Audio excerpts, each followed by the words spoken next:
Hello everyone, চলে এসেছি তোমাদের জন্য আবারও এক নিউ মিনি ব্লগ নিয়ে। তো আজকে আমরা চলে গেছিলাম বজরংবলী পূজা দেখতে, মানে ঠাকুর দেখতে আর খিচুড়ি খেতে। যেহেতু আমাদের পল্লিগ্রামে প্রথমবার বজরংবলীর পূজা হচ্ছে, তাই আমি আর আমার বান্ধবী দুজনেই চলে গেছিলাম বেশি দেরি না করে।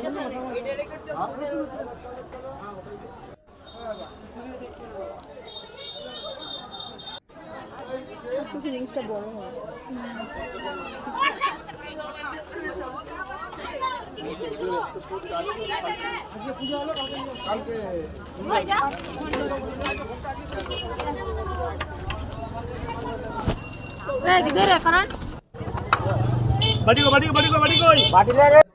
আর তারপরে খিচুড়ি নিয়ে চলে আসি বাড়িতে আমি আর আমার বান্ধবী। তো চলো আজকের মতো মিনি ব্লগ এখানেই শেষ করছি।